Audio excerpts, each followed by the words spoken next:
The Dice Tower is made possible by listeners like you. Thank you for your support. And by Cool Stuff Inc. Cool Stuff, in stock at CoolStuffInc.com. The Dice Tower, episode 584. Adventure Games!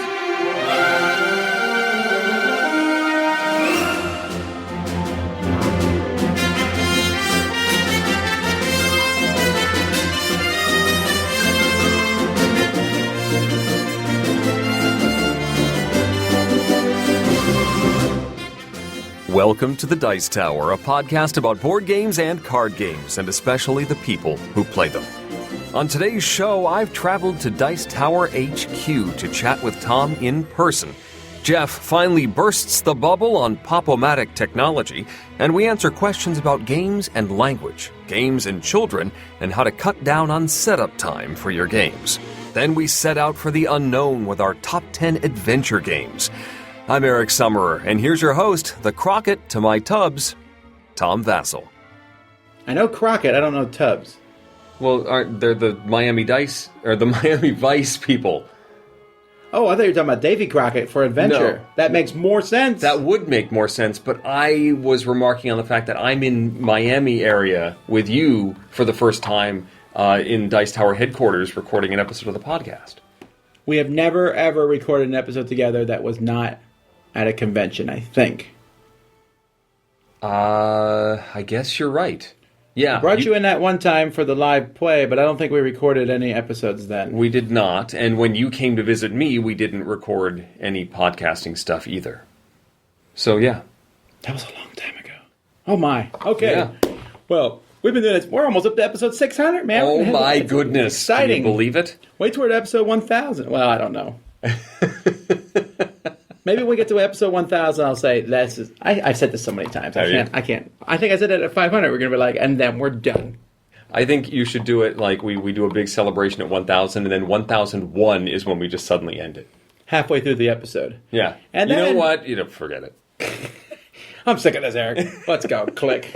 We walk But off. for now, we're still going strong is the important thing. That would be a hilarious way to end it for me. But anyway, okay, folks, welcome to the show. I'm Tom Vassell. Hi there, I'm Eric Summerer. And we are talking about games, of course. Board Games is the name. And we just got back from Philadelphia. Eric actually went from Philadelphia to Connecticut to Miami.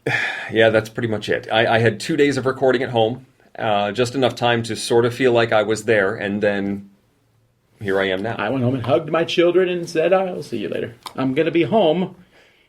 You just won't see me. Because we're at the first Dice Tower retreat. We'll be running another one in next year, so we'll be talking more about that once we have the full details. But we're going to run these first, 2 of these, and finish them. So, like I said, we're here in the Dice Tower studios. We got back from PAX Unplugged. Had a great time there. We did. It was a good time, a bigger group. I don't know what the final numbers are yet, but if you want to hear more of our thoughts, I got to be on a video, too. We talk about our thoughts about PAX U on Board Game Breakfast. Is that what it's called now? Is it PAX U? I think that's what everyone's calling it, just to differentiate it from PAX, because PAX East, PAX West, those are all single syllables. PAX U is a single syllable, but then you have to call it PAX A. All right. Paxa. Well, I did get to play some games at PAX Unplugged. PAX U, sorry. Yeah. PAX U. Anyway, I got to play some games there, and I just played games in general. Let's start with a game I was not expecting to be interesting at all, called The Pretender. Did you see us playing this one? You told me about it afterward. I think I did see you. We were busy doing something at the bed and breakfast that we were staying at. So The Pretender comes with a bunch of decks of cards. Each deck is like 6 cards in it, I think, because you can have 6 players. Mm-hmm. And the cards have 2 categories on it, and each category has a number from like 1 to 10. So it might say, for example, occupations. And number 1 would say doctor, then police officer, etc. Sure. Or it might say Christmas songs, jingle bells, whatever. Okay. So you hand these cards out to everyone, except one player's card says nothing. It just says Pretender on it. Yep. So then each person, everyone looks at their cards, and at any point, anybody can shout out a number or a letter. There's a letter at the end of each one. I guess that's in case you memorize the numbers in order. Oh. Like if I remember 3 occupation was a doctor. I remember that. I guess they mix up the letters at the end, so I could be like F. Anyway, so you shout out a number or a letter. Okay. And then you do a small pantomime of that thing. And then each person in clockwise order around the table does the same thing. Then everyone has to quickly talk and vote on the person they think has no idea of what they just did. If they get that wrong, then the pretender wins. If they get it right, the pretender, though, has a chance to guess what the thing is. And if they're right, they still win. Okay. So it's Spyfall, but with charades. Or a fake artist goes to New York, but with charades. Yes. Got it. It works well enough. I enjoy it. I don't think I love it. And I think because it's really, really hard to beat a pretender. Yeah, what if you're the pretender and you have to go first? You don't have to go first. Anyone can go first. So I've been the pretender, and I did go first one time, and did a generic, I think it was maybe like Christmas songs like I'll Ring a Bell. Ding-a-ling-a-ling, you know. I sure hope there's a bell in this song. So wait, you know what the topic is. Yes. You don't know what the specific... That is correct. Okay. And I guess if you play it enough, you'll know the words in that topic. Right. So guessing the pretender, though, is not hard. I would say when we played, the pretender was guessed almost every single time. Okay. Maybe there was once or twice not, but almost every. However, the pretender then guessing what it was more like 50%. Okay. So that was a little trickier for the pretender to guess. Because you have to be, again, we had some of those super, like, Christmas songs came up, and one guy touched his nose, and he held his nose like he was... Rudolph. No, well, that's what we thought. But he was actually doing Jingle Bells, Batman Smells. Which was too obscure, because I assumed he was the pretender. I was like, no, that's definitely Rudolph the Red-Nosed Reindeer. Uh-huh. And he's like, well, you know. Yeah, it was being tricky. Yeah, that's how Jason plays Spyfall. He goes for, like, the really off clue so that you think he's messing up. Yeah. The problem with the game is thusly, though. There's no specific rules on the voting phase. So in this particular instance, the person who held his nose said, it's another version. And then I realized that's what he meant. But I don't think he should have been able to say that. Yeah. Okay. It's a little weird, like, what you can say and what you can't say, because you can kind of be like, whoa, don't pick me. I mean, I think there shouldn't be any discussion at all. You should just point and play. That's what I think. Anyway, fun little game. Definitely derivative, but I liked it. The Pretender. Yeah. How many cards are in the deck? You mean how many decks are there? Well, yeah. Was it a pretty good sized? I would say there was, just guessing, that there was at least 30 categories. Okay. Yeah, it seems like you could get through that pretty quickly. But I wonder what it would. I haven't got to this point yet, but I wonder if you knew all 10 words, then you can. The game still exists. You just got to be more obscure with your clues. I guess. Okay. The Pretender. Right. Neat. I've got another game, The Reckoners. I've heard of this. Yes, this was one I know you were very excited about. I'm not sure if you actually talked about the final product on the podcast. Yeah, I knew you were excited to get it at Gen Con. This is based on the Brandon Sanderson book.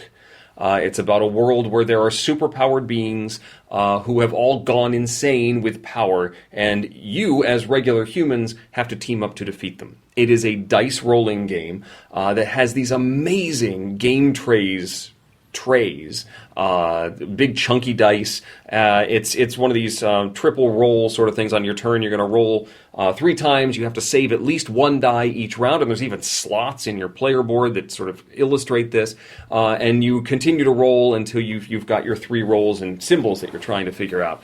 The ultimate goal is that you have to defeat the big bad guy, whose name is Silverheart.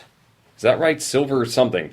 It's not. He's like Superman, basically, in this universe, and you are trying to research his weaknesses, and then you can beat him down. Once you've reached a certain research level, you can beat him down. But in order to do this, you also have to defeat a bunch of like random bad guys that are flying around. It's Steelheart. It's Steelheart. That's it, and they're called epics. The superheroes are called epics.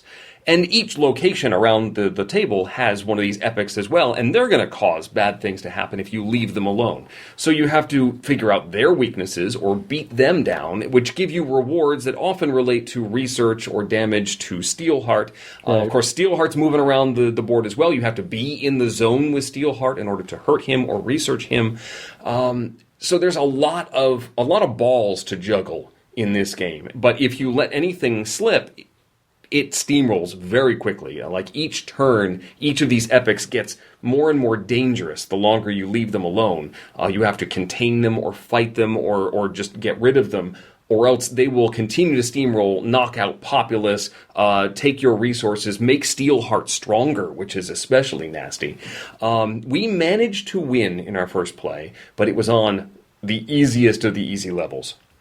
So there's a lot of room to expand and make this more difficult, and even because it's a dice game, things can go horribly wrong just on easy level.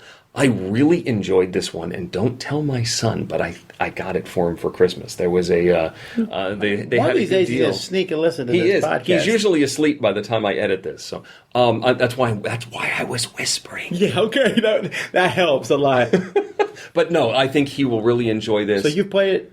I played one of the guys in my game group back Did in you my win? Kickstarter. We won. Really? Yeah. Did you miss that? Yeah, we played it on easy, but we won. I don't think easy's easy in this game. Still, How I many really players? liked it. 4. Oh, you disgust 4 me. players. You disgust me. Yeah.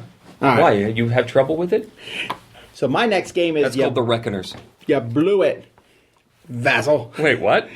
This game looks like a stick of dynamite. Did I show this to you? Oh, wait, I knew this was in your backpack, and you had to carry it through airport security. No, I didn't. I actually stuck it in check luggage because That I'm not was crazy. probably a good idea. I wanted to take it through. Actually, I asked the guys, like, can someone carry this? And Derek was like, okay. He didn't look at it. You blew it as a push your luck mining game. So the way it works is each person has this really cool 8-sided die that looks like a stick of dynamite. Okay. You roll it. Yeah, it's like for a 8 big sides. cylinder, basically. Yeah. And each person has a color of a gem that's bad for you. So there's different color gems in the deck. There's 1 or 2 gems on a card. You'll flip over a card from the deck when one person's the prospector. So I flip over a card. Let's say it shows 1 gem with a 4 on it. Then clockwise around the table, each person can choose to steal it or not. So let's say you decide, I'm going to try to steal it. You need to roll a 4. Okay. If you roll a 4, you steal it.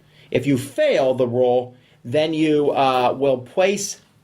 You'll place the your die down. You can no longer try to steal it that round. Yeah. Okay. You get 1 shot at stealing each thing. Sure.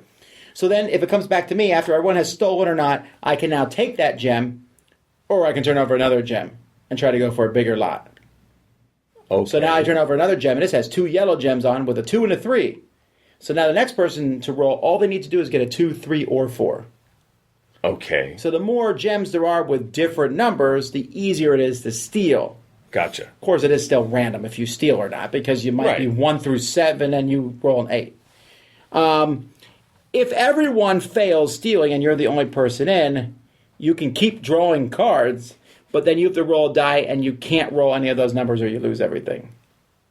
Okay. So so you're collecting these gems, and having more of a set of a color gets you more points, but having a set of the color that you're not supposed to get will lose you points at the end of the game. All right. Definitely high luck factor. Yeah. Like high luck factor. But entertaining nonetheless. Yeah. It's very entertaining to be like, oh man, you only have a 3 and a 6. Why not? I'll try it. And then if you steal it, you have to take it really lightly. But you blew it, the rolling the dice, the theme comes through pretty strong. I don't know. I enjoyed it. It's nothing to write home about, even though that's the equivalent of what I'm doing right now in the podcast. So you blew it. Only if someone at home is listening. Also, it's my favorite name of a game this year. That's why he's whispering. So next for me was a game I played in the first look section at PAX Unplugged, which was a lovely, we didn't actually mention it here on the show, but a great way to play some of these new Essen releases, brand new stuff. They have them out, and you can just play them. They even have enforcers who've been trained to teach them that sort of patrol around and make sure that you are understanding the rules. Ceylon, which is a game about growing and harvesting tea, is one that I was interested in. Do you know anything trying. about Ceylon that's not tea related? I don't. As soon as someone says Ceylon, I'm like, I bet you it's a tea game. That's all I know. Yes. So there's a map with varying elevations. There's like level 0 spaces, level 1, level 2, and they all grow different tea. So the lowest spaces grow black tea. The middle spaces, the level 1 spaces, grow green tea. And then the high mountain spaces grow white tea. And you will be harvesting this tea to fulfill orders, which will earn you points and money and stuff.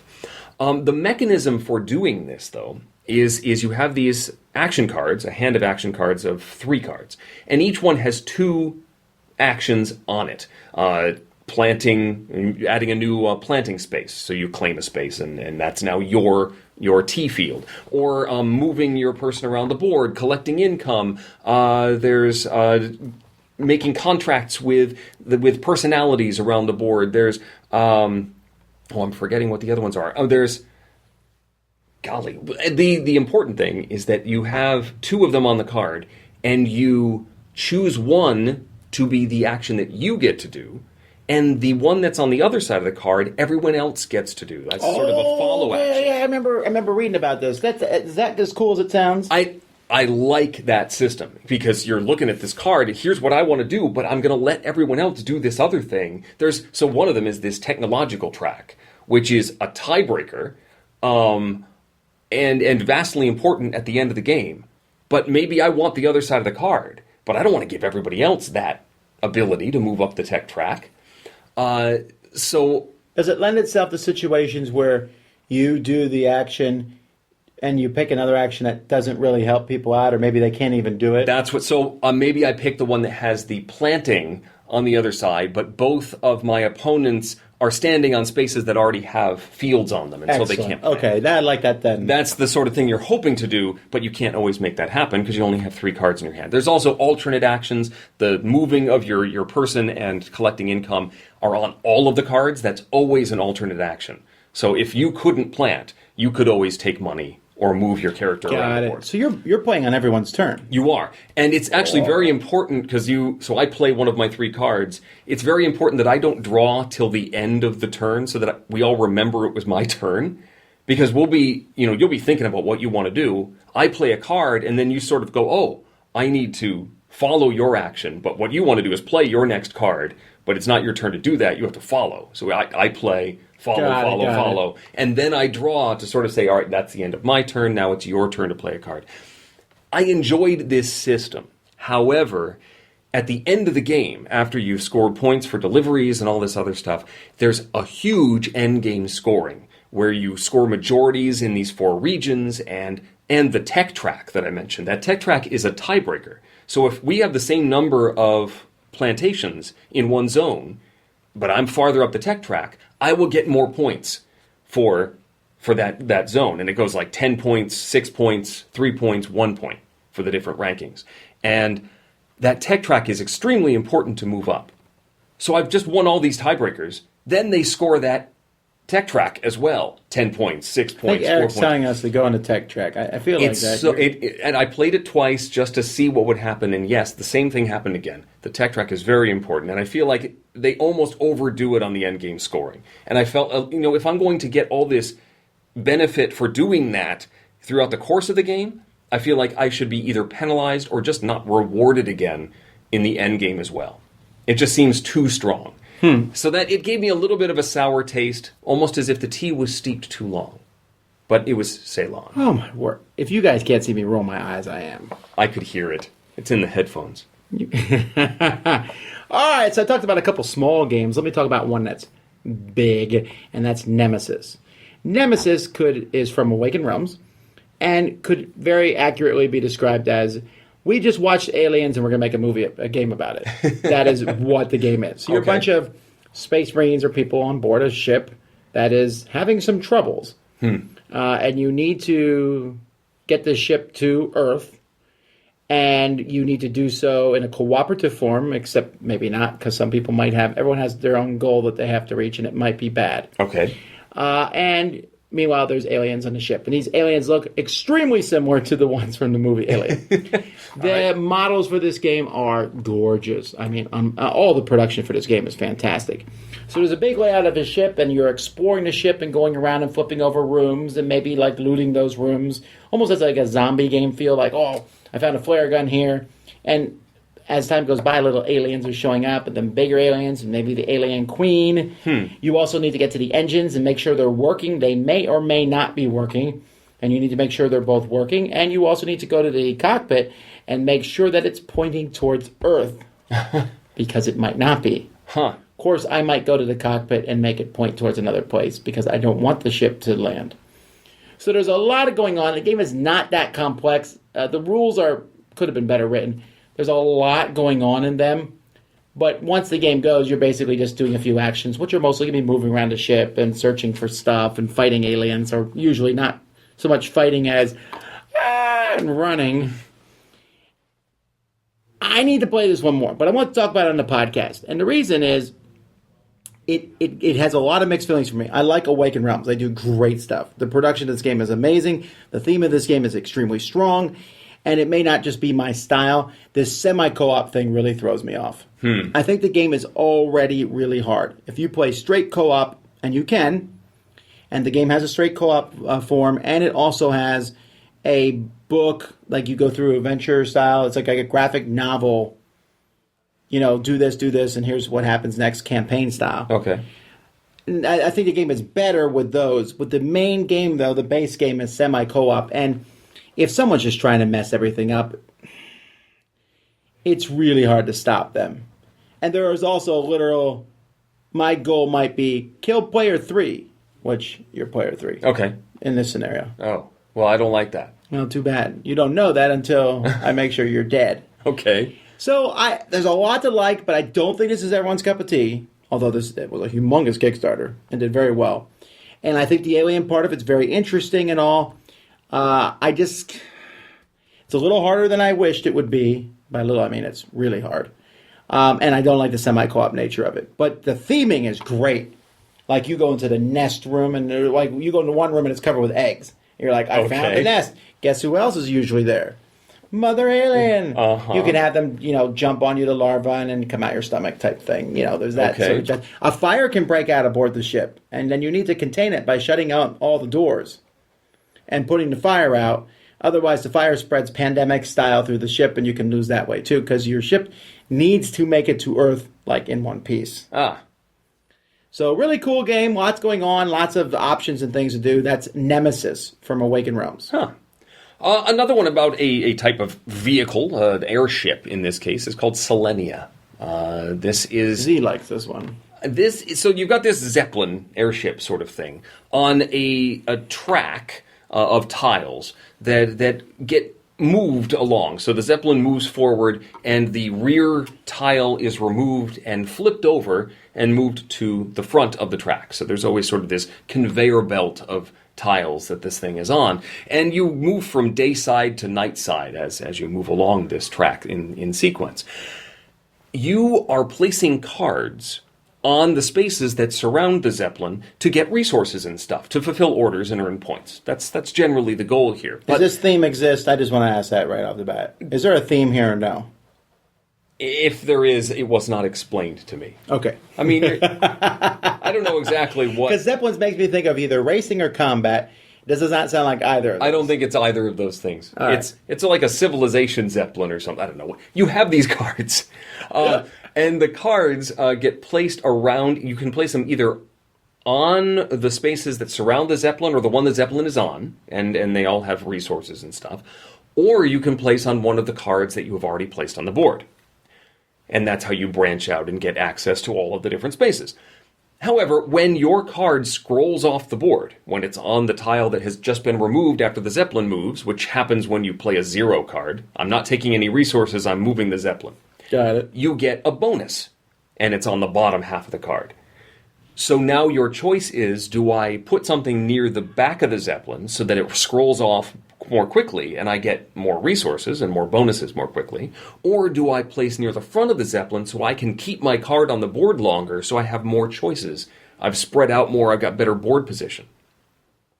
which is a tricky thing to manage. You also have only so much storage of resources on your board, and you also need to claim a certain space in order to actually fulfill the orders that you're doing to try and earn points.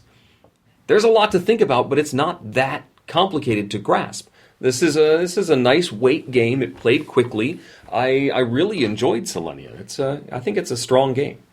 All right, this is one that I've heard 2 positive reviews from, albeit both pandemic fanatics, but I will try out Selenia. This is not cooperative, though. This is definitely a competitive game. All righty, well, let's go from complications to simplicity. 3, 2,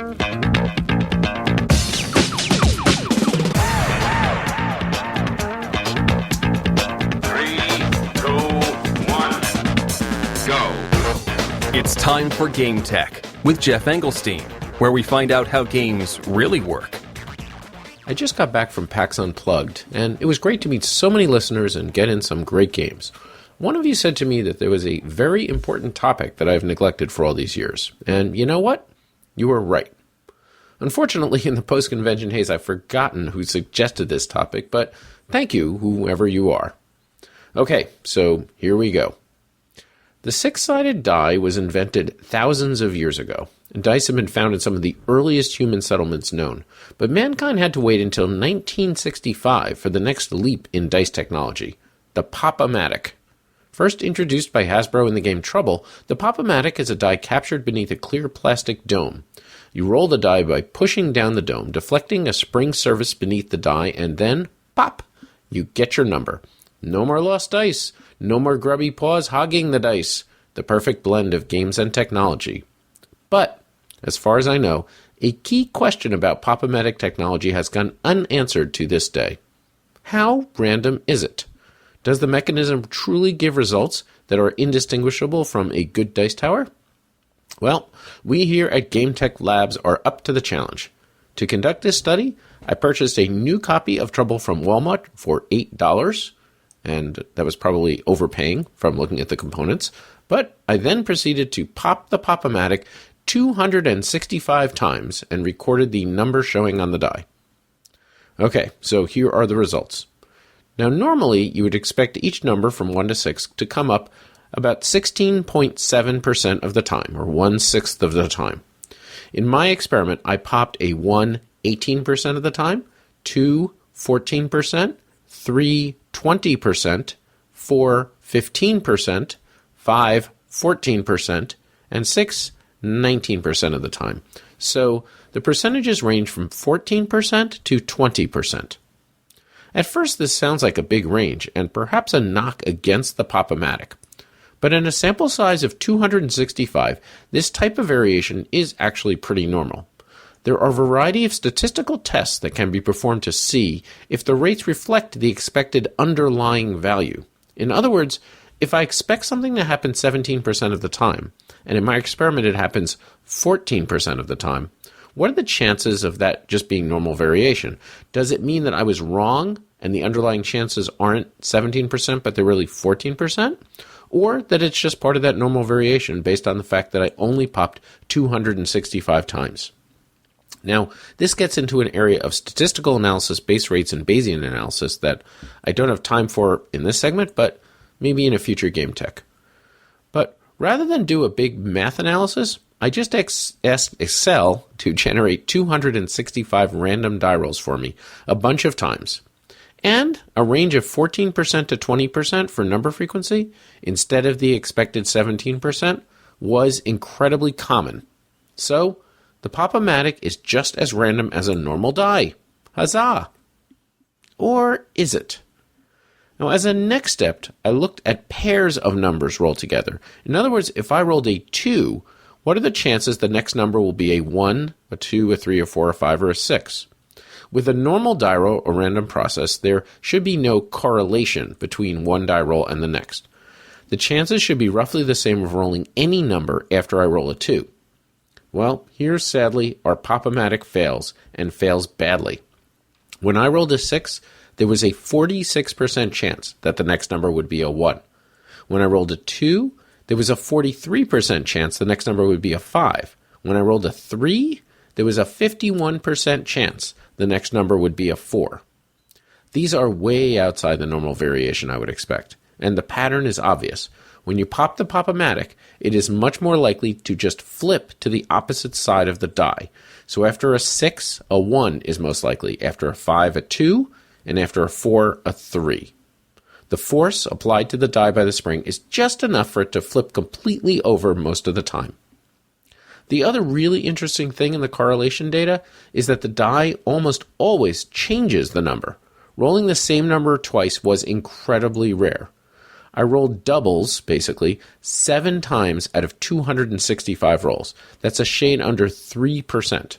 I would have expected 1/6 to be doubles, 44 times instead of the 7 that I rolled. So, I'm sorry, Pop-O-Matic fans. As much fun as it is to pop, it's no substitute for just rolling a die. One interesting thing, though, knowing that the Pop-O-Matic is much more likely to just flip the die can totally be used to make trouble more tactically dynamic. If I know the most likely numbers to come up next, I can move my pieces to take advantage of that.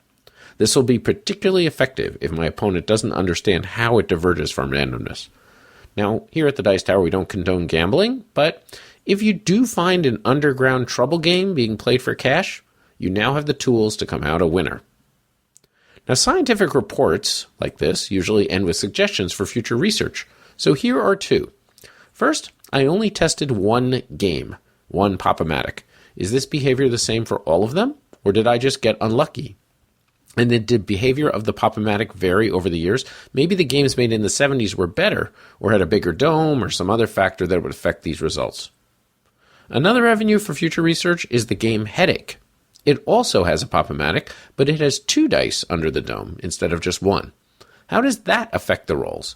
Are they more or less random? Susceptible to the flip the die problem? Now, Headache is out of print, but if anyone wants to send me a copy, I'll be happy to check it out. This is Geoff Engelstein with Game Tech. I knew it! Somebody get that man a headache. I want to see what he does with further research on this important subject. I'm telling you, this has bothered me for years. And I'm not actually kidding. It's bothered me that I never thought they rolled properly. Oh, yeah. I love the Pop-O-Matic, but I feel like, even when I pop it, I'm like, did that die just move a bit? Yeah. No, I mean, the fact that it just flips over more often than not is actually fascinating information. And I wonder if you could now, I wonder if trouble would be more interesting now that you know that little bit of information. I've done some research on trouble. Can you even use that information? Like, if it's my turn and I just got a 4, is there anything I can do knowing that the next thing is likely to be a 3? Nerds! I still want Pop-O-Matic. Maybe you could make the Pop-O-Matic bigger. Make the bubble higher? You would imagine. Well, I like Jeff's point that maybe the 1970s era Pop-O-Matic was shaped slightly differently and is actually more random than today's Pop-O-Matic, where maybe they just, for component or resource quality, they don't care as much. Whatever. Anyway, is there a copy of Trouble in the library for the Dice Tower Retreat? I almost want to try. Let me check. We have no classic games in the library. Right. None. Yeah. Not even Monopoly Tropical Tycoon with a DVD player? Yeah, with the DVD player included? Yeah, that's probably not happening. Just in the box? Let's get to some questions. Tom? Tom. Tom. Hey, Tom. Have you ever accidentally eaten one of your game pieces? Do you ever make a fort out of game boxes? How big can a miniature be before it's not really a miniature? And now, the Dice Tower will authoritatively, definitely, possibly, maybe, answer your questions. Tom, which way to the game library? All right, first question is from Adam. He and his family are missionaries up in Quebec. They're learning French, which you probably should do. You should do that in Quebec, yeah. And they're using board games to learn French and to teach different people. Board games are a great way to reach out, build relationships, etc. So they're trying to think of games that could be used to teach different parts of a language. Like they use Kitchen Rush for food, Flashpoint to teach rooms and furniture. Interesting. Okay. Okay. So, and this makes sense, right? You know, I've done this sort of thing before, and it's really boring to use flashcards. You know, like here's a couch. How do you say couch in French? I don't even know how to say it in any language. Oh, I know Spanish. Sofa. Okay. But anyway, hey man. You got to start somewhere, right? No. Anyhow, so a game makes these things more interesting. I would not have even thought of those two, though. Yeah. Like, I'm trying to think of a game. I mean, because if you want to learn the 5 basic resources, Catan would be good.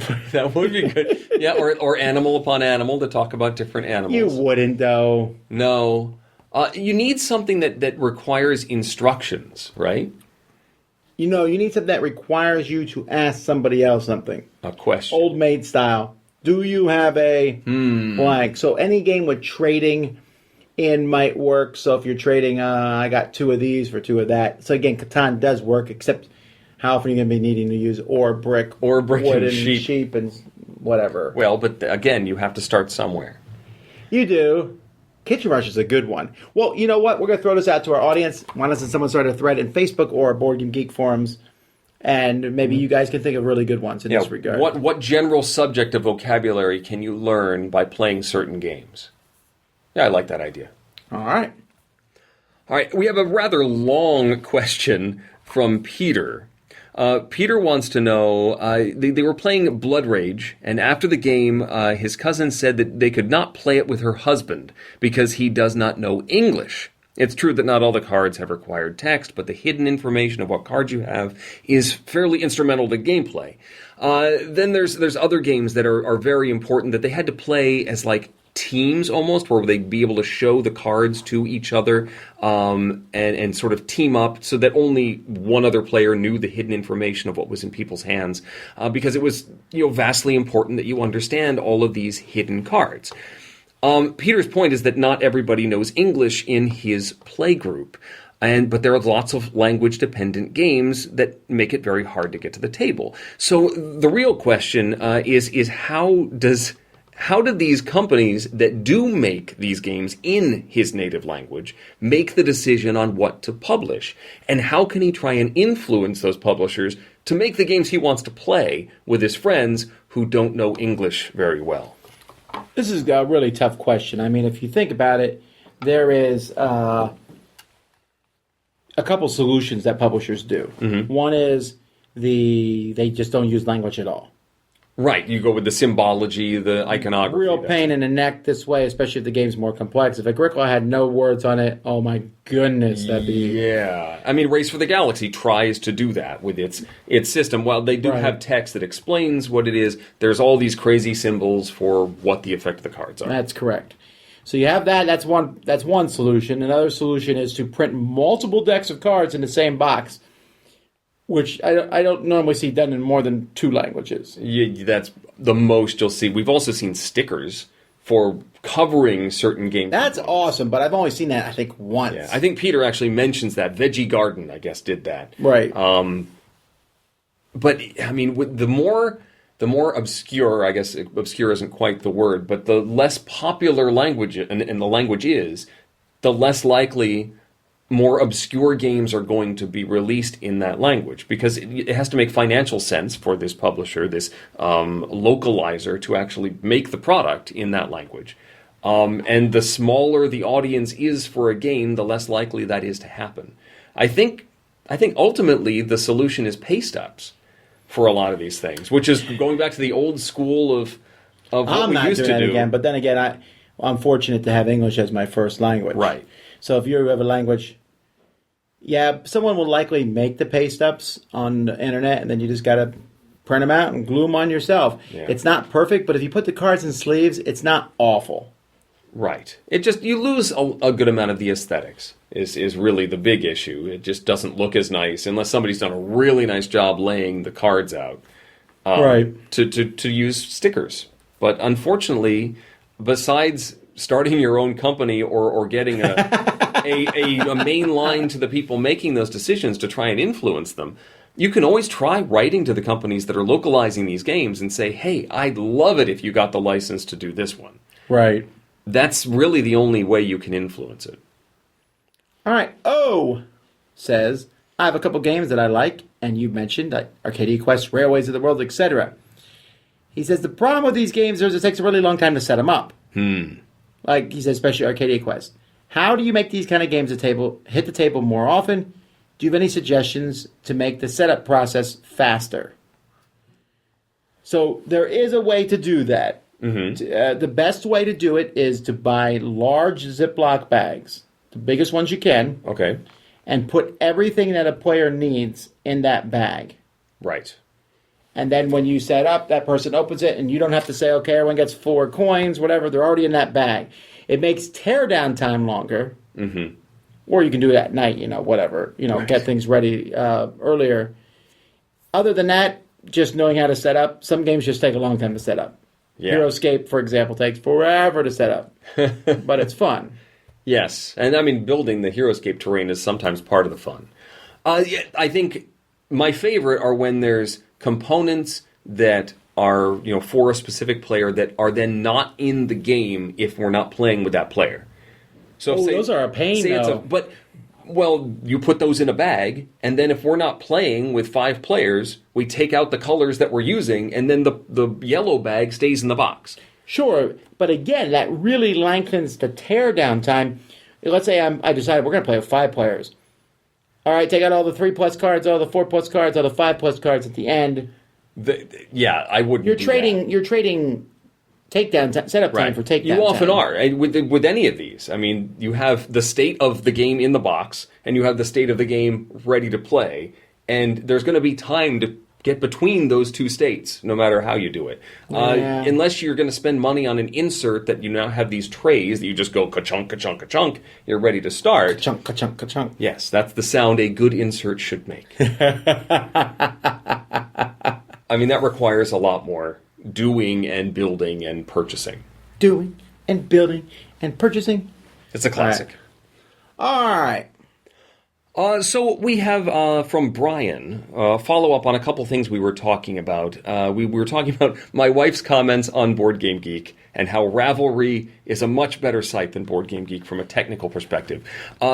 Brian would like to know what improvements we would make to the Board Game Geek site. Talking about what features would we add. I don't think that's the issue. I don't think we would add features to Board Game Geek. No, speak for yourself. Okay, I wouldn't add features to Board Game Geek. I think that's part of the issue, is that it's this legacy system that has constantly had new things added onto it, lots of new features and all this stuff, and it doesn't necessarily flow as well. They're trying to make it more user-friendly. The new the game pages are nicer than they used to be.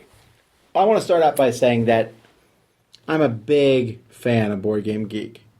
So any criticism we do here is with love. Yes. All right, I'm not saying that the site is bad or anything. But, we can say the ways we like to see it be better. But I think the site is fantastic, and I spend more time on Board Game Geek than any other site on the internet, probably. Yeah. I think part of the difficulty is that there's so much functionality in Board Game Geek, so many different things that people come to the site for. It's difficult to maintain all of that functionality, but still make it easy to use. It's one of those things you have to just sort of learn to maneuver and navigate. And for a new visitor to the site, that can be a little off-putting, just to have so many options of things to explore. For me, the number one thing right now would be for them to make the site unified. Right now, the game pages and the image pages, which I don't like the new image pages, but whatever. The game page and image pages look different than the other pages. When you're going through the website, it changes the way it looks back and forth. Because they've tried to do this rollout that they're only doing part of the site at a time. But they're doing part every 2 years at this point. It's been a while. Yeah, I thought it was going to be maybe a month, and then they roll out the new stuff. I know it's hard to build these things, so again, but it's basically, if I changed anything about the site, it would just be that to make it easier for new people. It's really tough to come in. I know it, and I also know that whenever they change the site, I'm kind of like, in my head, I'm like, I know where everything is. I know how to get from here to here to here to here to here. Right. But we got to make it easier for new people. Right now, the site can be slightly intimidating when you come in. Right. Second question from Brian. He has another game term that he'd like explained, and that's trick-taking games. We say it all the time. What exactly is a trick-taking game? Yeah, that's actually interesting to me, that most people nowadays do not know what a trick-taking game is, or a lot of new players don't. A trick-taking game, when I explain it to people, I usually say, have you played Hearts? Or have you played Rook? Or have you played spades? Those are the three I ask people about. If they play one of them, I'll go, that's a trick-taking game. That's a trick-taking, yep. But if you haven't, a trick-taking game is a card game. Almost always it's a straight-up card game. There's variations on this, obviously, that has a number of different, we call them suits. Now, most people know the 52-card deck that has clubs, hearts, diamonds, and spades. But in a lot of trick-taking games, there could be 4 suits. There could be colors. There could be 5, 6, 7 suits. And they're usually numbered from one number to another number. Right. They have some sort of ranking. Like even the typical poker deck, it's just 13 numbers. Right. People think that it's more, but it's really the Joker is 11, the Queen is 12, the King is 13. The Jack, yeah. The Jack, the Jack. And the Ace is usually 14. It's very confusing. Yeah. Anyway, so in a trick-taking game, the basic trick-taking game means Eric has a hand of cards. We all have a hand of cards. He can play any card he wants from that hand. Whatever suit he plays, I must play a card of that same suit, if I have one. If I don't, I can play a card of any suit. And then usually, the highest card of the suit that was led will win that trick. Everyone playing one card is considered a trick. And then after that, bets are off. Sometimes you want to win tricks. Sometimes some cards are worth points and some aren't. You want to win a trick with points in it. Sometimes there's what we call trump, where one of the suits is stronger than the rest and it will always win. And sometimes they actually change the rules of how many times you go around the table before someone wins the trick. I would argue that is not... Those are a... You're talking about ladder climbing. I'm not. I'm talking about... there was the A-Train game. Catch the A chord or something like that. Take the A chord. That you could sometimes, based on what the fourth player played, cause it to go around again. It wasn't just a ladder climbing game. It was like... Okay, well, that's super rare. Okay. Usually everyone plays... But this is what makes the different trick-taking games interesting, is tweaking that basic play a card, high card wins, they win that trick. Yeah, the only thing I can think of that's the same in all of them is there's usually a trick, which is people playing cards, and someone is going to win that trick. After that, it could be good, it could be bad. There could be a trump color. There could be a card that you may need to predict how many you're going to win. Yeah. And that's what makes a trick-taking game different. I'll play this one and go, oh, what's different about this? And once you know how to play a couple trick-taking games really well, you will pick up almost everyone after that. But I found it to be one of the most difficult genres for a new player to pick up. I've mentioned this before, but Melody can play Agricola, Caverna, all these heavy Euro games. And I played a trick-taking game, and she was just mind-boggled. It's a very different thing. See, I grew up playing some trick-taking games. Yeah. And once you play them, it's almost second nature. I take my hand of cards, spread it out. But I play trick-taking games with people who've never played them before, and I see them go, I don't know what card to play. Do you play a low card here or a high card? Usually you don't have a ton of choices. If Eric plays a yellow card, I got to play a yellow card. I only have 3 of them. Which one do I play? Right. But that is what makes the game interesting to me. Yes. So that's basically trick-taking games. Yeah. I might do a video on that sometime. All right, so Ryan emailed me, and I wanted to read a response here because we talked about subscription boxes, and so he was the curator of Board Game Bento. And he wanted to say, he said a lot of my thoughts were spot on, particularly that most gamers would rather choose their own games and that the market wasn't there, as proven by all subscription boxes folding. But he wants to defend the publishers by saying the only games we included were games that people wouldn't willingly buy. Some of our games were included, says Ryan, because the publisher was clearing stock. True, but that was not only the only or even the most common reason they work with us. Many publishers saw subscription boxes as an opportunity to get their games in the hands of gamers who didn't shop the usual channels or was aware of what was out there. This was definitely the case with King Domino, which we included the same month it won a Spiel des Jahres. Stronghold Games was hoping that including Cottage Garden and Board Game Bento would bring eyes to their great designer series. As opposed to the bad... Okay, anyway. Great designer series. That still bugs me. But anyway... In fact, I took more meetings at Gen Con this year with interested publishers than any year prior. It just happens to coincide with us suddenly losing 1/3 of our subscribers. Publishers liked our model. It was the customer side that didn't work out for us. Okay. Yeah, okay. Well, there you go. I stand corrected. But I definitely think, as a consumer, even this Christmas, I'm shopping for my kids. And I'm like, ooh, I'll get them a subscription box. I just can't do it. Because every time I look at these subscription boxes, I think, why don't I just buy them what they want? The only way I can see a subscription box working is like a hot sauce subscription box. Where I'm like, ooh, give me some I've never had before. Right, some sort of test. I get to explore. There are wine clubs that do this. You figure out what you like, and then you get to explore new things along that line. Sure, so I could see a game working in that regard, but gaming isn't comparable to hot sauce. Gaming would be comparable to food. You're getting a food box. Right, just food. Right. What's in the food box? I open it up. It's all steaks. I'm a vegetarian, but that is actually a better parallel because I might open up and go, oh, I'm not interested. This is Cthulhu. I don't like Cthulhu at all. It's a social deduction game. I don't like that. Oh, this one looks good, but it's one out of the 5 items in the box. Yeah. I had hoped it would work. Yeah. So, Bethany is our last question for today, saying that her husband was feeling a little down recently because I'm starting to roll up my sleeves. His friend had taught his 4-year-old son to play Trajan, or so he says. Our 5-year-old has learned some adult games like Love Letter, Ticket to Ride, Roll for It, etc.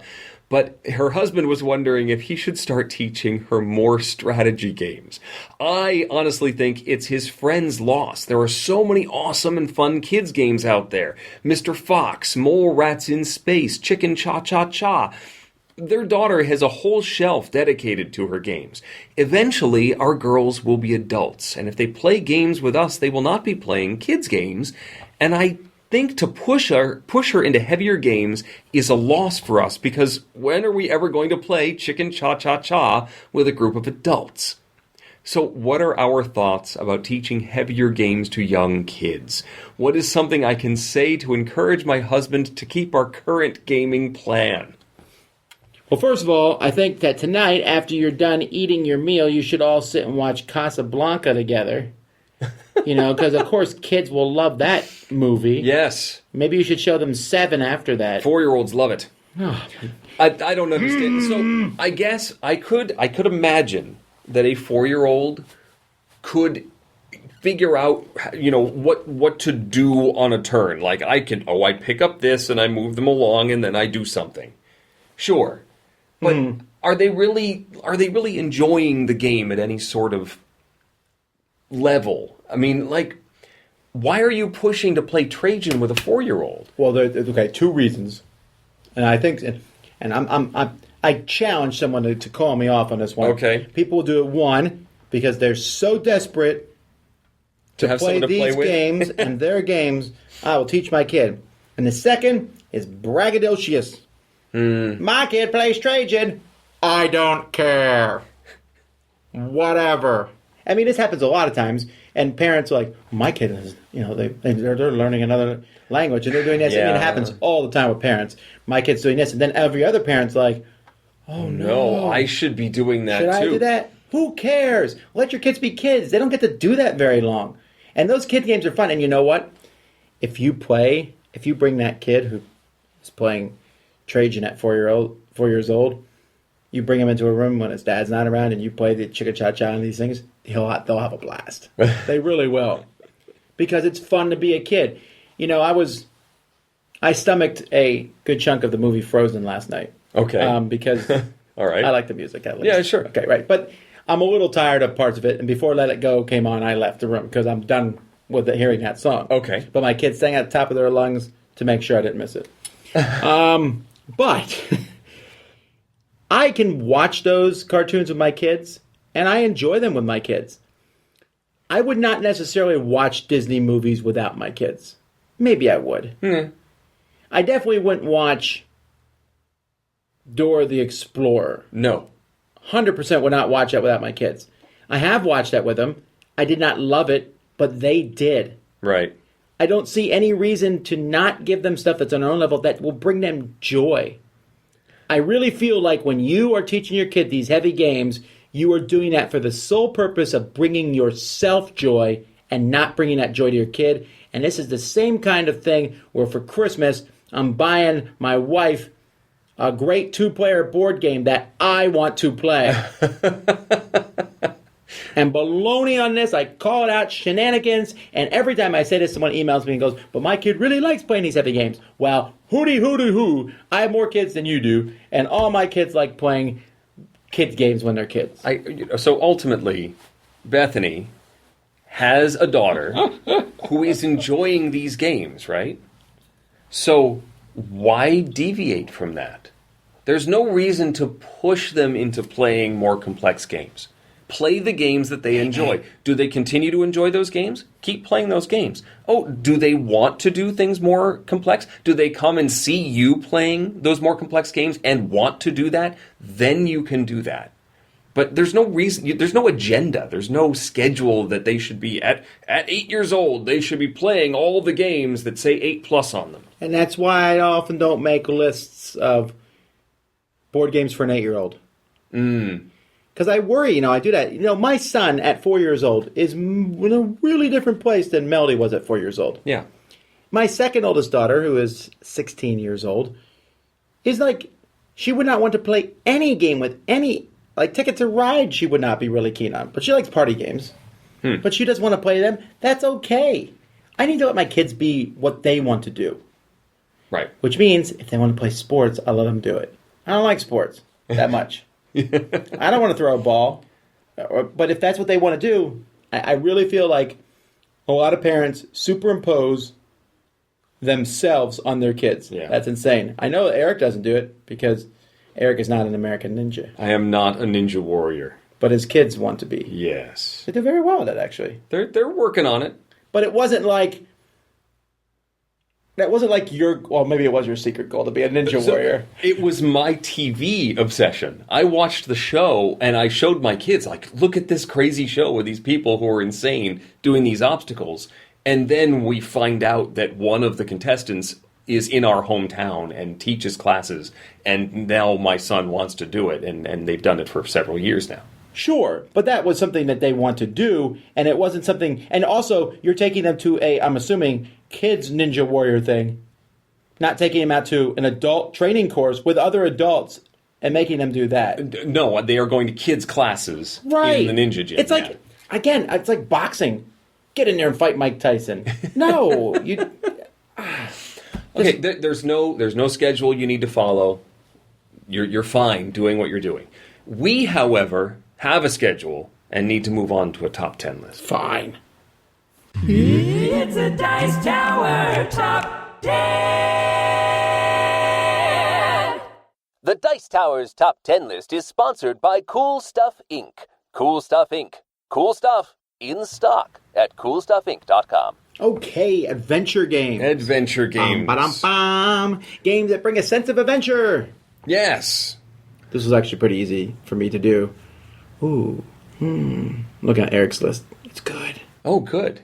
But for me, well, I'll just explain this as we go through the list. Why I didn't pick a specific game and such. Okay. Sure. And it's possible you may have heard the tease that Mandy and Suzanne gave at the end of last week's episode that we were going to do exploration games, which is same thing. It's what I thought we were going to do. But discovered that many after I finished my exploration games list, that a lot of these adventure games have a sense of exploration. There are many that have that as part of what makes it an exciting adventure. 100% every single game on your list except for your 9 and 10 are exploration games. Yes, but they would not have been quite in that position if we were talking specifically about the exploration. Exploration is adventure. Anyway, I like adventure. There's definitely not going to be any game on either of our list that does not have some sort of theme to it. This is definitely the thematic list, yes. All right, let's start with number 10. Number 10. My number 10, so I actually had 9 solid selections for my top 10 list, and then I had like almost a tie, like a 12-way tie for number 10. So I went for the one that was most quirky, and that's Fantastica.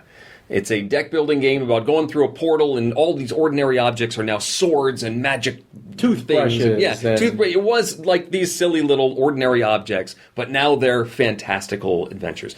And you're using these cards to defeat monsters and collect things and earn points, ultimately. But the reason why I picked it is because every little card that you pick up or set of resources you manage to put together has some sort of quest title to it. Like, defeat the mythical slime beast of the Crystal Canyon. And that is collecting, like, 3 magic wands, and that will earn you points. But the way it's all presented makes it very fantastical and adventurous, which is why it's my number 10, Fantastica. That is a good one. I like Fantastica. I like the Victorian look to it. Yeah. My number 10 is lowest on my list because I think it has the least amount of adventure in it, but it still has it in it, and that's Star Wars Rebellion. And this brings the adventure that is Star Wars to a table. Mm-hmm. Yes, it has the whole fleet versus fleet action, which I think is part of adventure anyway. It has the whole hunt down the hidden rebel base, but it also has Boba Fett hunting down, Luke Skywalker and trying to capture him in Carbonite and take him back to Darth Vader, and has Darth Vader deciding to blow up Endor, or with a Death Star or whatever. And it just has these moments in it. There's a lot of Star Wars games out there. TIE Fighter, Imperial Assault, etc. Yep. But I think Star Wars Rebellion does the best job at bringing Star Wars, which to me was just an adventure game set in space. Star Wars is, at its core, almost a fantasy, with magicians. Right, yeah. But it brings it to life. So my number 10, Star Wars Rebellion. I considered the other one that you mentioned, Imperial Assault, for this list. That's a very adventurous game too, as you discover rooms and open up a door and there's an AT-AT on the other side or something. No, there's no AT-AT on the other side. It's ATST. ATST. If there was an AT-AT, you're like, just skip up. That's the expansion. That's a big expansion. Number 9. Number 9, it has the title in the title. The Adventurers, The Temple of Shaq. I have not played the Pyramid of Horus, I think it's called. They're both good, but this one, Pyramid actually might be a slightly even better game, but you just can't beat the... So it's full of plastic goodness. It's basically Indiana Jones. You enter a temple and you go through various almost obstacles. There's a boulder that's chasing you. These walls close in. There's a fire pit with tiles that fall down, and you're trying to earn points by grabbing treasures and stuff while this whole thing is basically collapsing around you. And at some point, the whole game ends as the boulder catches you. And if you're still in there, well, you don't succeed at winning. But the whole presentation... Guess how many times I've won this game. I just need that one more treasure. I'm somewhat disappointed this is no longer available and produced. It's probably just because of all the plastic in it but there's plenty of minis games with just as much plastic. This could see a resurgence at some point. Yes, it could. I'm just saying it would be nice. Anyway, The Adventurers, Temple of Shaq. My number 9. My number 9 is higher on Eric's list, so we'll turn to page 43 and see what happens then. Number 8. My number 8 is higher on Tom's list, so I'm just going to spend all day working on this shovel. That's the truth of it. My number 8 is higher on Eric's list. Well, it was. Then I went back and did it again, and it's still higher on his list. So maybe... You learned nothing. Maybe this time... it will not be higher on your list. Oh, it is again. Forget this. Number 7. Number 7 is unique to my list, and that is the second edition of Mansions of Madness. So real quick, before you jump into this one I considered. I did not put it on my list. I like the game a lot. I don't find necessarily going through straight horror. Got to be careful because I have another game coming up. Straight horror, which Mansions of Madness is. I didn't find it as adventurous. I found it almost spooky. I like it. It's just not as adventurous. I wouldn't put Betrayal Legacy on my list for the same reason. Okay. Or Betrayal House of the Hill. Yeah. So this one was definitely on my exploration games list because you're discovering things. You don't know what's behind that door. You don't even know what your goal is right away, what you're trying to do in this game. So maybe you're collecting things. Maybe you're trying to find someone. Who knows? It's all based on the scenario and the layout of the board, and I find that adventurous. What do you need to do? What quest do you need to complete? And you try and do so. It's also scary as all get out. Mansions of Madness, number 7. Eric kind of mentioned my number 7 already with Star Wars Imperial Assault, but for me it's Descent. Sure. Same thing. I just tend to like the fantasy better, and Descent has that in spades. You go through as a story. characters will show up. Now, in the second edition, characters will show up from time to time, and that's what, Stig or Sprig, I can't remember his name now. I hate that guy. And different people show up, and you meet them, and you go accomplish things. And yeah, there's the whole kick the door down, let's kill all the monsters. But it's also some really cool, fun stories that can come up in the second edition of Descent, my number 7. Number 6. My number 8 is another one with adventure in the title. It's the Pathfinder adventure card game. You are exploring, you're trying to discover the bad guys, sometimes you're trying to collect items or get ghosts to leave people alone. You don't always know what your goal is at the beginning of any one of these scenarios, and it's also a long-term adventure as you do multiple of these adventures, these chapters, and make your character stronger, eventually reaching the big bad that was hinted at 6 adventures ago. It's the Pathfinder adventure card game, my number 6. Are you still playing this? I haven't in a while, which is one reason why it's sort of slipping down some of these lists. It's not quite as... Did you ever play the pirate one? I didn't play the pirate one. I have the base set, the Rise of the Rune Lords, and still am working through those decks. I don't need any more. I mean, there's plenty of things to enjoy in there. Yeah, I think if I was going to play it again, I would get the pirate one. Sure. I don't know. I like pirates. Yeah. There's not a good pirate adventure game. I don't have one on my list. All right. However, I do have a Western game, and my number 6 is Western Legends. Shoot 'em up. Go kill the outlaws, or be one. Go rob the bank, or rob the guy who robbed the bank, or arrest the guy who robbed the guy who robbed the bank, or shoot the guy who arrested the guy. Okay. Yes. That lives in a hole in the bottom of the sea. Yes, I was thinking the exact same thing, but I didn't sing. But yeah, it has all that cool stuff in it. Not to mention, I just found out some about the expansion. You're gonna be able to rob trains and stuff too. Yeah, but even without that, you're going to play poker. It has all that. I know that this period of Western lore is glamorized, and it probably was not. Sure. I know it was a very short period of time, and we act like it lasted for 100 years. I don't care. I want it in a game, and Western Legends gives it to me. My number 6.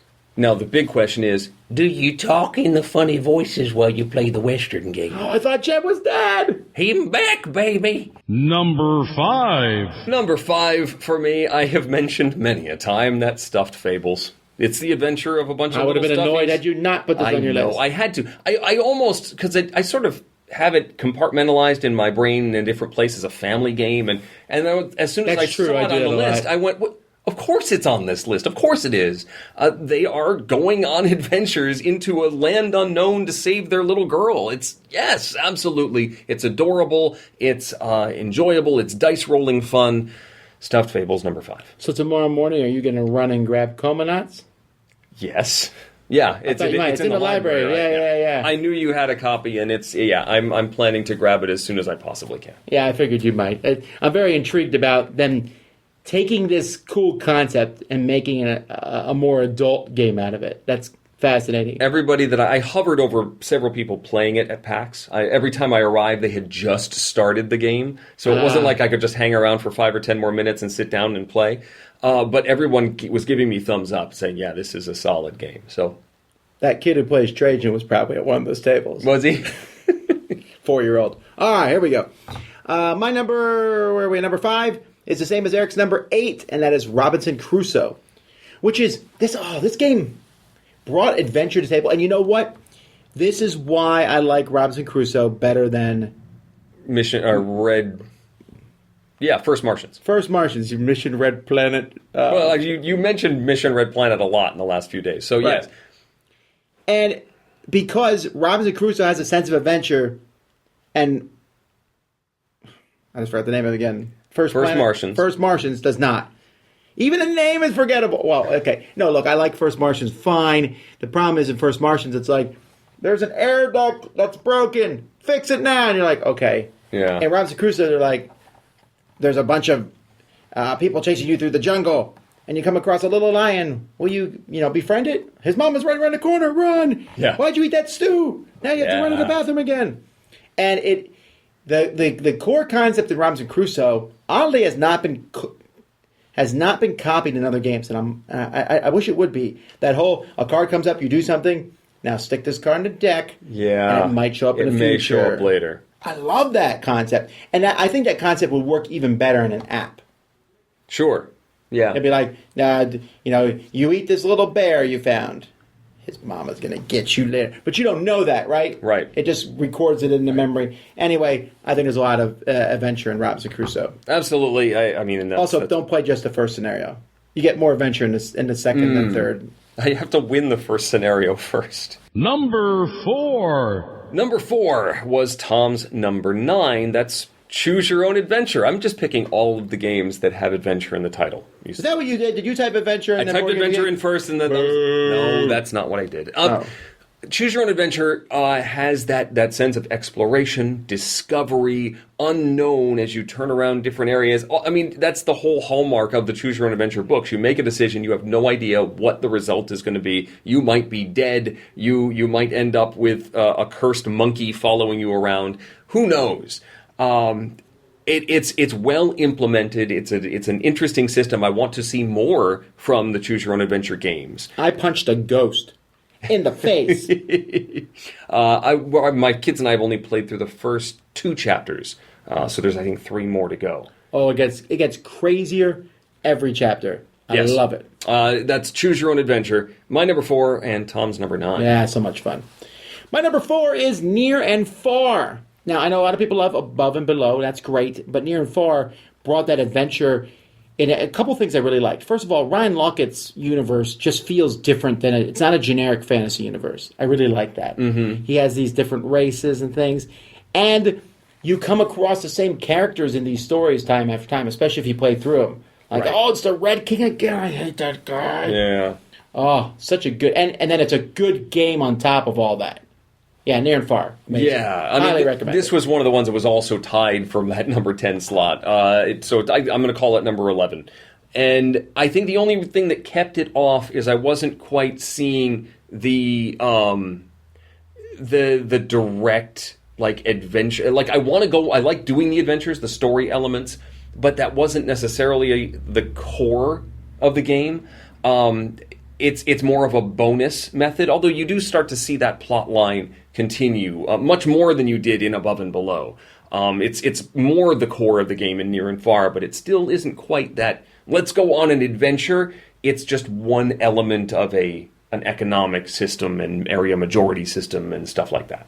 Cool. Number 3. Number 3 is the companion game for Stuffed Fables. That's Mice and Mystics. That's interesting. I thought you might have Stuffed Fables higher. I feel like the swashbuckling nature of Mice and Mystics says adventure a little bit more to me. It's a little more sprawling. It's a little bit bigger. There are more chapters in it. It just feels like a bigger thing in Mice and Mystics. While I adore both games, and Mice and Mystics is maybe a crunchier system, Stuffed Fables is far more streamlined. I think there's more to it. Plus, there's more expansion content. There's more stuff. How many expansions are there? There was one small box and one big box expansion. Which one had the Firefly? Was that the big or the small? Heart of Glorm, I think, is the Firefly. Is that the big one or the small one? That's the small one. Oh, I guess I never played the big one. But the small one, the Heart of Glorm, I like the story in that one better than the first one. I mean, they're both excellent. And I thought the bad guy in that one was a good bad guy. I really liked it. Yeah. Oh, yeah. Heart of Glorm was very, very good. It's also pretty... It, really got close to almost being dark, a dark kid story, if that makes sense. Sure. I mean, it sort of sways very close to fairy tales. You know, the Grimm-style fairy tales. Sure. Yeah. Very strong. I just think it seems more adventurous to me. That's why it's number 3. My number 3 is Heroes in a Half... Teenage Mutant Ninja Turtles, Shadows of the Past. This is a combat-style game where the Teenage Mutant Ninja Turtles come in swinging. You are working together as a team. You have to work together as a team, except for that one player who is playing Shredder or whatever minions you're playing. And it's really short adventures. And they really follow the comic book. If you read the IDW comic, they kind of follow that. In fact, as you go through them, they'll even show some panels. It's like, oh, let's go, jump on the rooftops. What? A bunch of ninjas are here. Why are these ninjas here? And why are they calling themselves the Hand? Do they not have feet? Anyhow, I really like it. It's a lot of fun. It's a solid game. And I was never a big fan of the Teenage Mutant Ninja Turtles cartoons. That's why I grew up knowing they existed. Okay. I thought they were just dumb. They just shout cowabunga and It was a much more dumbed down kids version of the Turtles. And I never read the comic books, and people told me about that. But I read these new IGN ones. I got the first 4 graphic novels. They're really good. They're also darker than the comics, the cartoons were. Yeah. I don't mind the goofiness of them, right? But, yeah, the comics were great. So that's Teenage Mutant Ninja Turtles, Shadows of the Past. Yeah, I've never had the chance to play the Turtles. It's in the library. Well, all right then. Yeah, you'll never get it. It's just like, there's 450 games. You'll never play them all. Exactly. Number 2. Number 2 was Tom's number 8, and that's Time Stories. I love the system.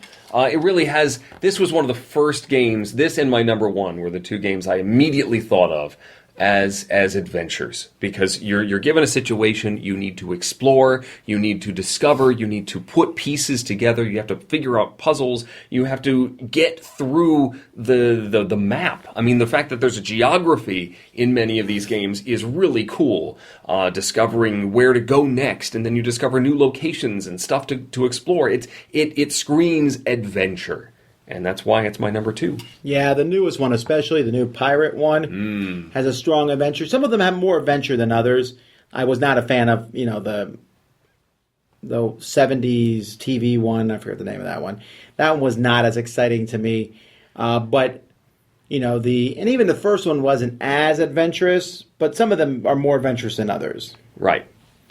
But I do like it. I still like the system a lot. I'm kind of fading on it as a whole, but I can't argue that was a great adventure. Yeah, I need to play more of them.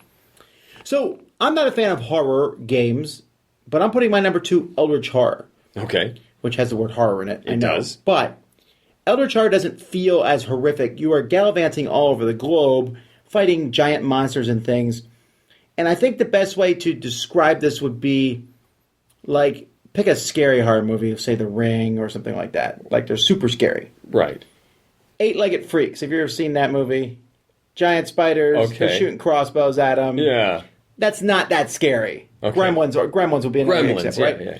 Gremlins are running around and you're fighting the gremlins. And, okay, there might be a few scary moments, but for the most part, it's just like, fight these bad guys. Right. That's what Eldritch Horror feels like to me. It doesn't have that scariness in it.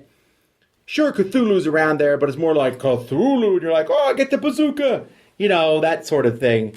And I find that, I don't know, I just like it better. And because you're going around the world, it's like Indiana Jones, except there's a group of you, and you can go mad.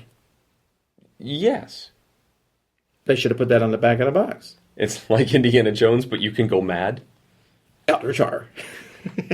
And finally, number 1. Our number 1, we sync up. Again? We've done this way too much. I know. We don't even play games together. I know. It's weird. And that's the Seventh Continent.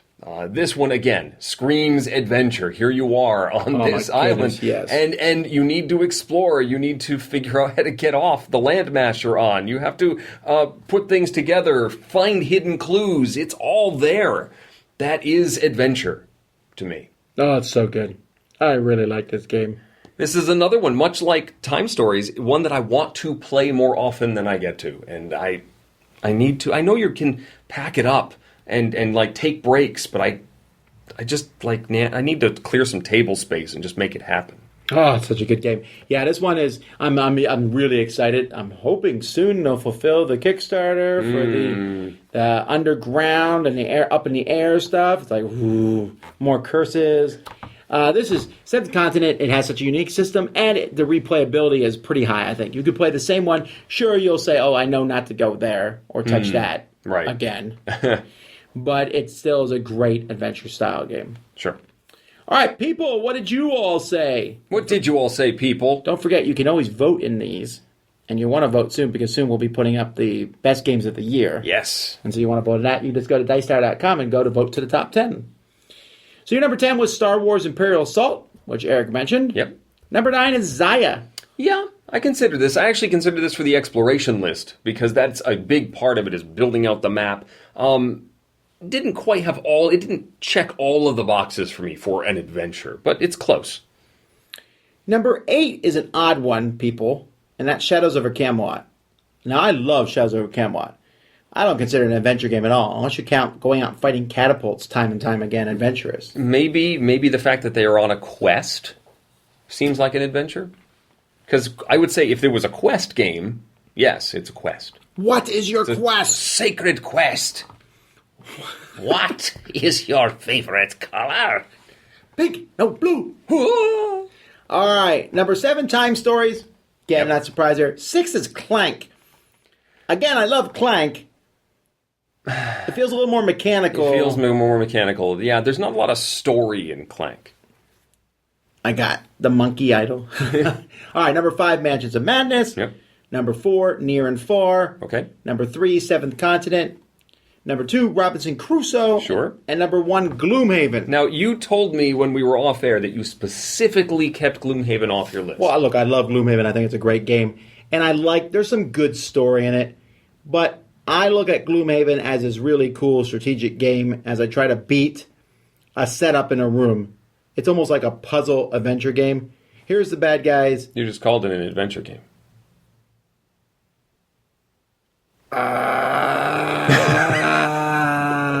I've run circles around you logically. Let me rephrase. Fine. It feels more puzzly than anything else, which is fine. Great game. I just didn't think of it in this list as adventure. The story is pretty good. Maybe I should have put it on the list. I don't know. I didn't put it on mine because I haven't played enough of it to even get an adventure. I played it as a one-off, so... I didn't put it in the Dice Tower library.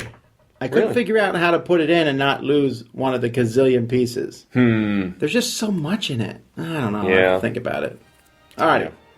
Well, that is the top 10 adventure games. And that is, let's see, we're doing one more show this year. We got Manny Suzanne, and then we're, I don't know. We'll be back soon enough. Yeah, I mean, it should be our best of the year coming up. Our best of the year. Fantastic games. Well, either way, until next time, I'm Tom Vassell. I'm Eric Summerer. And you've been listening to The Dice Tower. Thanks for listening. Promotional consideration has been provided by game publishers in the form of review copies of games. This episode, number 584, was recorded on December 5th, 2018. Mandy and Suzanne join you next week, and in 2 weeks we begin our rundown of the best and worst games of the year. This podcast is sponsored by listeners like you. Thank you for your continued support. And speaking of support, the Jack Vassell Memorial Fund is dedicated to providing support to members of the board gaming community in their hour of need. If a catastrophic event has become more than you can handle, find out how we can help at jackvassell.org. The Dice Tower is produced by Tom, Mandy, Suzanne, and Eric, with assistance from Itai Perez, Derek Porter, and Rob Siri. Tripwires for Shopaholics brought to you by Buyer Fall Island. Timothy Pinkham composed our theme, and hosting is provided by Cool Stuff Inc., where you can find great games at great prices at CoolStuffInc.com. Let us know what you think of the show by posting to the Dice Tower Guild at BoardGameGeek.com, following the Dice Tower on Twitter, or by emailing us at Dicetower@gmail.com. And don't forget to visit the other shows in the Dice Tower Network, including Four Corners of the Board, Boards and Swords, The Game Pit, The Party Game Cast featuring the Party Game Cast, Board Games Insider, Flip Flory, Super Saturday Board Game Serial, and Dice Tower Tonight. Find out more at Dicetowernetwork.com. Until next time, from all the gang at the Dice Tower, have fun gaming. So I hear there's a mannequin I have to track down somewhere in this house. Oh, you haven't seen the mannequin yet? No. He's behind you. Ah!